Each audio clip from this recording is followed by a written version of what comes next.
What secrets did Hollywood's sirens hide while redefining a generation's desires? In the early 1960s, Anne-Margaret burst onto the scene like fireworks against the night sky. With her fiery red hair, electrifying charisma, and a magnetism that effortlessly balanced innocence and danger, she became a symbol of changing times. She embodied a new kind of star, one who could tease, provoke, and charm all at once, redefining what a sex symbol could mean in a rapidly evolving pop culture. Marilyn Monroe, the woman who defined the 1950s, lit the screen with a unique combination of vulnerability and sensuality. In films like Niagara, she wasn't just a star, she was an idea, a fantasy, and a reflection of longing. Her playful, tragic allure captivated millions, transforming her into a global icon whose beauty seemed both untouchable and achingly human at the same time. Paul Newman, with his piercing blue eyes and restless charm, became the epitome of male beauty in the 1950s and 1960s. Whether he played a rebel or a romantic, his presence pulled audiences in. Those eyes, inviting yet mysterious, hinted at an untamed masculinity, making him a symbol of both strength and sensitivity, a combination that would change Hollywood's portrayal of men forever. Brigitte Bardot embodied a bold, unapologetic sensuality that transcended borders. As the ultimate international sex symbol of the late 1950s and 1960s, she rejected conventional norms and celebrated natural beauty. With her tousled blonde hair and confident gaze, she made the concept of sexual freedom glamorous, becoming a living representation of modern femininity and unrestrained desire. Burt Reynolds brought something new to the 1970s, a cheeky, self-aware masculinity that felt approachable and fun. With his signature mustache and mischievous grin, he exuded confidence without ever taking himself too seriously. Whether on screen or off, he represented a shift away from the polished leading man of earlier decades, replacing it with an easy charm that defined the era. Farrah Fawcett, with her sun-kissed hair and radiant smile, became the face of 1970s desire.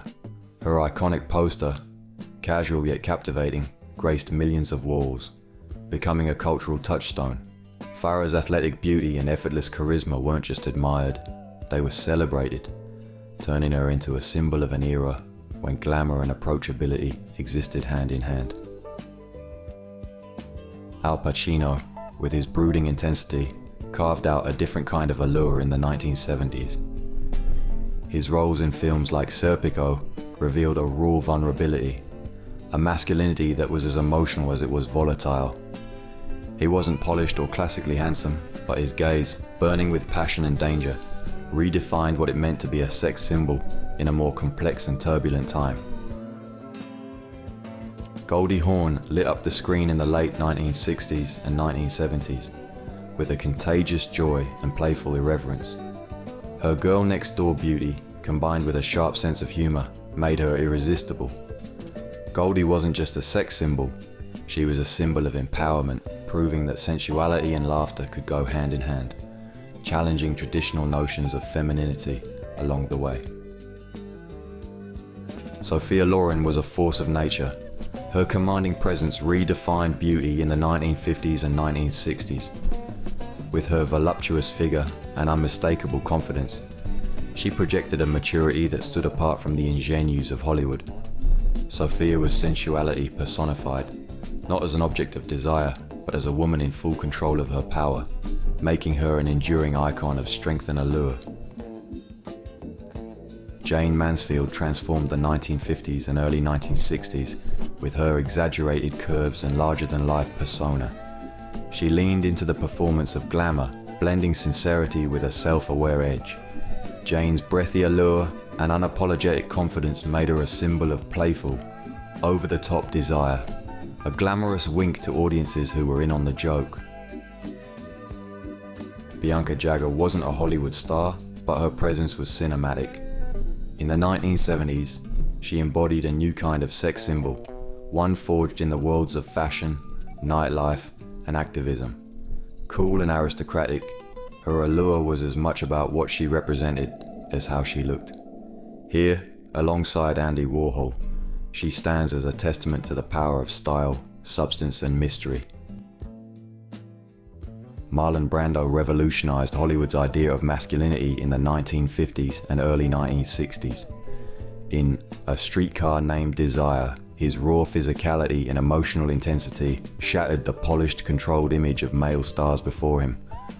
Brando's rebellious, smoldering presence redefined desire, making him a symbol not just of attraction, but of a deeper, more primal connection to human passion.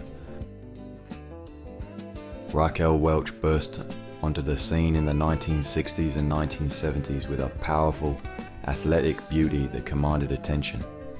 Her presence was more than just physical. It was empowered, modern, and unapologetically confident. Raquel transcended the pin-up image, becoming an icon of strength and sensuality in equal measure, reshaping how women in popular culture could be perceived. Robert Redford, with his effortless charm and golden good looks, became the quintessential romantic lead of the late 1960s and 1970s. Yet, his appeal wasn't just surface deep. There was an introspective quality that made him feel authentic, emotionally modern. Redford's quiet magnetism and genuine warmth created a softer, more nuanced vision of masculinity that resonated deeply. Ursula Andress stepped from the ocean in Doctor No and into cinematic history. Her athletic beauty and commanding presence redefined what it meant to be a sex symbol in the 1960s. She wasn't just admired, she was powerful, confident, and unapologetically modern. In that iconic moment, Ursula became more than an actress. She became a symbol of a new era of sensuality on screen. Subscribe for more groovy stories.